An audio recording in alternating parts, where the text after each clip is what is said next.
Wasn't supposed to be home before midnight. My business trip had ended early after the meeting was canceled, and I thought surprising my wife, Emily, would be the perfect way to end a miserable week. The neighborhood was unusually quiet as I pulled into the driveway. The living room lights were on, but something felt wrong the moment I stepped inside. My phone buzzed with a missed call from my best friend, Ryan. Before I could return it, I heard hurried footsteps upstairs, followed by a loud click. Someone had just locked the bathroom door. Confused, I climbed the stairs as quietly as possible. Emily's bedroom slippers were tossed carelessly across the hallway, and a man's expensive leather jacket lay over the banister. My heart pounded harder with every step. I stopped outside the bathroom and heard muffled whispers. Then Ryan's unmistakable voice said, "Just stay calm." My blood ran cold. Why was my best friend inside my bathroom with my wife? Before I could knock, Emily suddenly screamed, "AH!" The terrified cry echoed through the house, freezing me where I stood. Without thinking, I kicked the bathroom door open. It slammed against the wall, revealing steam filling the room. Emily stood trembling near the sink, gripping a towel around herself, while Ryan knelt beside the bathtub with his sleeves soaked in water. Both of them looked horrified, not guilty, but genuinely terrified. Before I could demand an explanation, Ryan pointed silently toward the bathtub. Floating in the cloudy water was a small black waterproof pouch. Emily whispered through tears, "Please, don't touch it." Her fear wasn't the fear of getting caught. It was the fear of something far worse. Ignoring her warning, I carefully picked up the pouch. It felt heavier than it looked. Inside were several USB drives, folded documents sealed in plastic, and a tiny key attached to a numbered tag. Ryan immediately grabbed my arm. "You have no idea what you've just picked up," he said quietly. Emily began crying uncontrollably. She admitted she had discovered the hidden pouch only minutes before while cleaning the bathroom, then panicked and called Ryan because he worked in cybersecurity and knew how to handle suspicious devices. They locked the door only because they feared someone might already be watching the house. At first, I didn't believe a single word. It sounded like the weakest excuse imaginable. But then Ryan showed me something on his phone. Earlier that evening, our home security cameras had mysteriously gone offline for exactly 22 minutes. During that same period, an unknown person had accessed our Wi-Fi network using administrative credentials that only I knew. Ryan hadn't come over to hide an affair. He came because Emily called him after noticing strange notifications on my laptop. Before we could process everything, every light inside the house suddenly went dark. The silence lasted only a second before someone pounded violently on the front door. 3 heavy knocks echoed through the house. Then came another and another. None of us moved. My heartbeat thundered in my ears as Ryan slowly pulled back the bedroom curtain. Parked across the street was a black SUV with its headlights turned off. 2 shadowy figures stood beside it, staring directly at our house. Ryan whispered, "Turn off your phones, right now." Emily looked at me with terrified eyes and admitted she had never told me about a strange man who had followed her home twice that week. Before we could decide what to do next, my phone vibrated again. An unknown number had sent a single photograph. It showed the 3 of us standing inside my upstairs bathroom, taken only seconds earlier from outside the bathroom window. Beneath the image was one chilling sentence: "Return what doesn't belong to you, or none of you will see tomorrow." Every instinct told me this was no misunderstanding. Whatever had been hidden inside that bathtub had drawn us into something far bigger than any betrayal I had imagined, and someone outside already knew exactly where we were.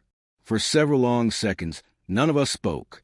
The message on my phone felt heavier than the pouch in my hands. Ryan quickly unplugged our internet router and whispered that whoever had taken a photo was either watching us live or had somehow gained access to hidden cameras inside the house. We searched every room with flashlights, checking smoke detectors, clocks, and power outlets.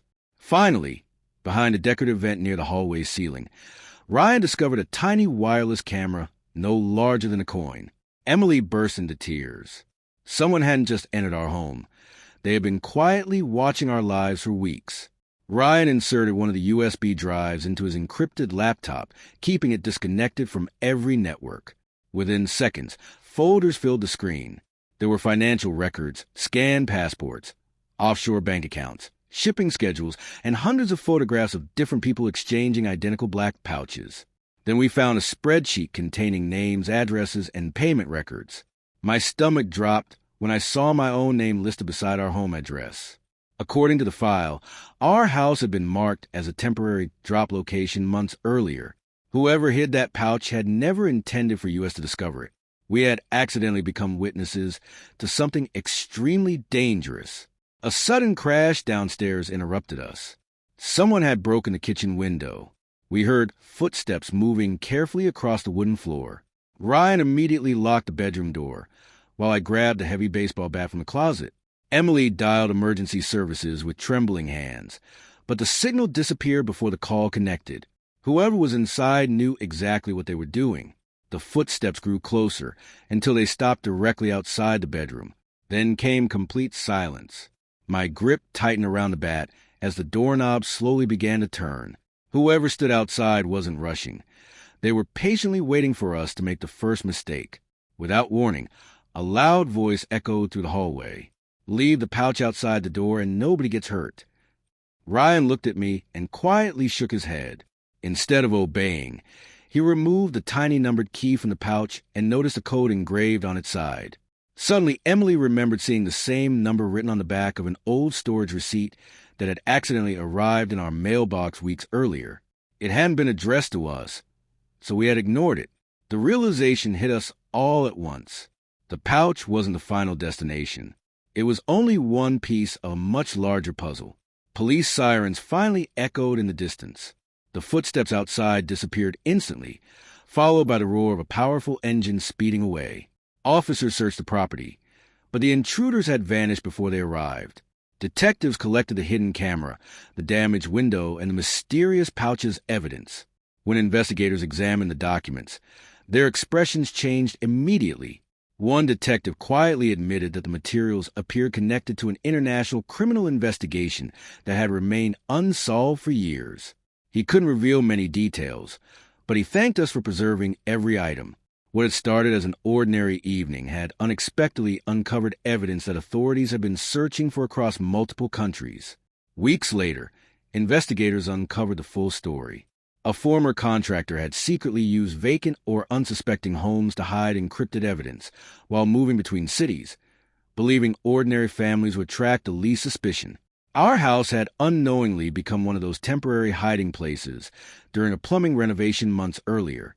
The people following Emily weren't random strangers. They were desperately trying to recover the missing pouch before law enforcement found it.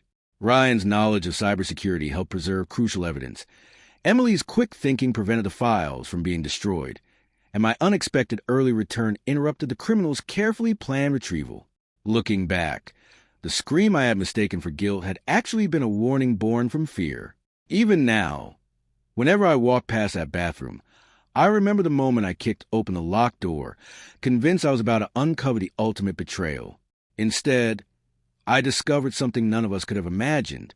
My friendship with Ryan survived because the truth proved stronger than suspicion. My marriage with Emily became even stronger after we learned the importance of trust before jumping to conclusions.